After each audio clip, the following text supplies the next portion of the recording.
It's like I say, we live in an external world. Everything is you got to see it, touch it. It's external. If you can, for the rest of your life, live inside of yourself. Stop listening to people who are calling you fat, gay, transsexual, nigger. Everything that is makes no sense. All these insecure people putting their insecurities on you, you got to flush it out. You got to just be whoever the hell God or whatever the hell you believe in. If you believe in nothing but yourself, I don't care what it is. You got to take everything and throw it away. You have to believe in one thing, and that is yourself. And I'm not saying don't believe in God or what you believe in, but right now, for you to find greatness in yourself, you're not going to find it by looking in a book or by even hearing me. I may give you the spark, but you've got to go inside yourself to find it. And that means you got to be quiet. Shut the fuck up, go in a room, stop talking, search your soul, search your mind, search your abilities, and you'll find it. But if you're not looking for it, you won't find it. So you got to go start your journey. And the journey starts with you finding, why the hell am I here on this planet Earth? Why am I here? And if you don't know that, you will live the rest of your life searching, always asking the question, why? Even the hardest men, in times of suffering, what we do is we forget how hard we really are. Because that's what suffering is. Suffering is a test. That's all it is. Suffering is the true test of life.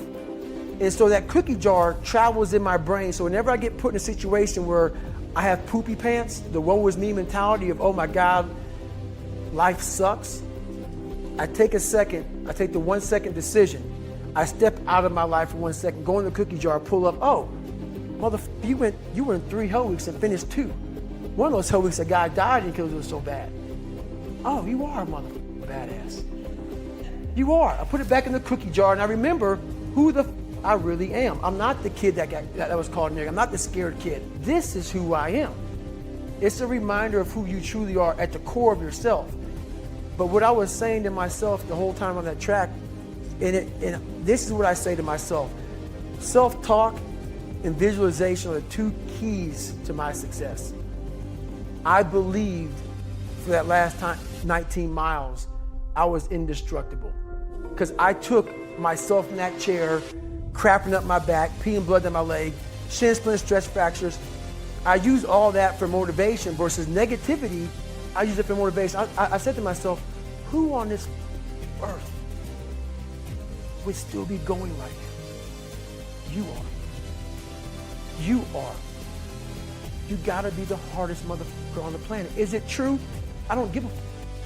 At that time, it got me to the finish line of that race. I believed it. I believe it today. I believed it enough to where my body said, he's not gonna stop. And I took all the negative things. I need to go to the hospital, this and that. And I used it all. Who the hell could even get out of that chair? You did. Who the hell would even think about taping stress fractures up? You did. All those things I used for motivation. Well, there's a couple things here. If the person is above you or below you in the chain of command. So if they're below you in the chain of command, you explain to them, you say, look, we don't need perfection. We're not going to have 100% solution. We don't have 100% of the information.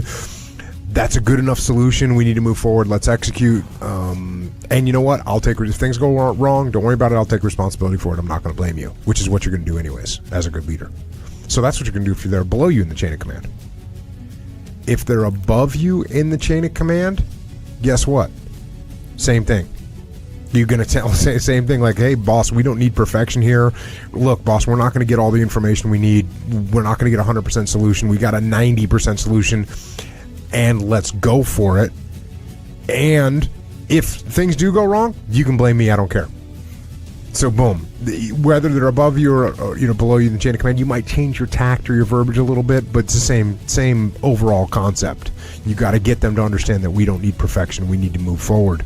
And the other thing is you explain the cost of not moving, the cost of staying still, the cost of being reactive instead of proactive, and basically the cost of not being aggressive, because that's what we're talking about, is a lack of aggression.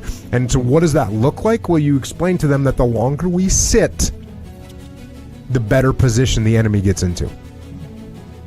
The longer we wait, the less we know about what is actually happening. Think about that one. The more you sit here and you're planning, the less we know what's going on out there. The things are happening. They're changing. They're evolving. The enemy is maneuvering. There's developments on the battlefield or in the marketplace, and you don't even know because you're sitting in the planning space. The longer we wait, the less time we have to recover if something does go wrong. So if we sit here and plan for 47 days, and on the 48th day we step out and we start to execute and something goes wrong, well, we're not going to make the 50-day mark because we spent all that time planning. So the longer that you're sitting around, the less time you have to recover and adapt and adjust.